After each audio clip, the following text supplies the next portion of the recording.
നമുക്കൊക്കെ ഈ മൂക്കത്താണ് കോപം നിൽക്കുന്നത്. ഇഷ്ടപ്പെടാത്തത് വന്നു കഴിഞ്ഞാൽ, അല്ലെങ്കിൽ ഒരു നിരാശ എൻ്റെ ജീവിതത്തിൽ വന്നു കഴിഞ്ഞാൽ പെട്ടെന്ന് നമുക്ക് കോപിക്കുക.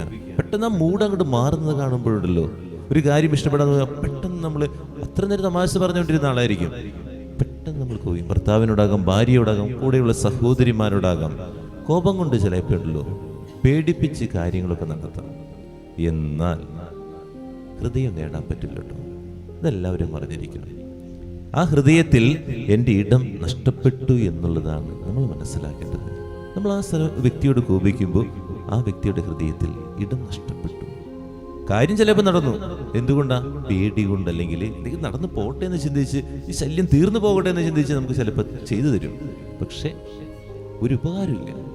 അതോടുകൂടി ആ വാതിൽ എനിക്ക് അടഞ്ഞു എന്നുള്ളതാണ് നമ്മൾ മനസ്സിലാക്കുന്നത്. ഫ്രാൻസിസ് സെയിൽസ് പറയുന്നൊരു കാര്യമുണ്ട്, ഒരു തുള്ളി തേൻ കൊണ്ട്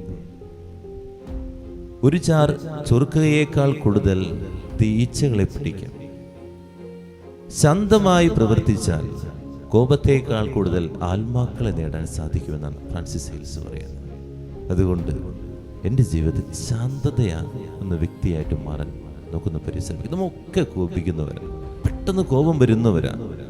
ചിന്തിച്ചു നോക്കി, ഇന്നു മുതൽ കോപിക്കേണ്ട അവസരത്തിൽ ഒന്ന് ശാന്തമാകാൻ, ഒന്ന് ആ മനോഭാവത്തിലേക്ക് ഒന്ന് കടന്നു വരാൻ ഒന്ന് പരിശ്രമിച്ച് എത്ര ആത്മാക്കളുടെ ഹൃദയങ്ങളിൽ ഇടം നേടാൻ നമുക്ക് പറ്റും.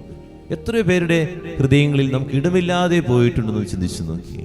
ഇടം നേടുന്നവരാകാം. കാര്യം നടന്നാൽ മാത്രം പോരാ, ആ കാര്യം നടന്നു കഴിയുമ്പോൾ ഇടം കൂടിയുള്ള വ്യക്തിയായിട്ട് മാറുമ്പോഴാണ് മരിക്കുന്ന സമയത്ത് ഇടമുണ്ടാകുമ്പോൾ ഇവരൊക്കെ വന്നൊന്ന് അനുശോചന രേഖപ്പെടുത്തുള്ളൂ. അല്ലെങ്കിൽ ഭാഗ്യ എന്ന് പറയും നമ്മളൊക്കെ മരിക്കുമ്പോൾ. രക്ഷപ്പെട്ടു. പ്രാർത്ഥിക്കാം.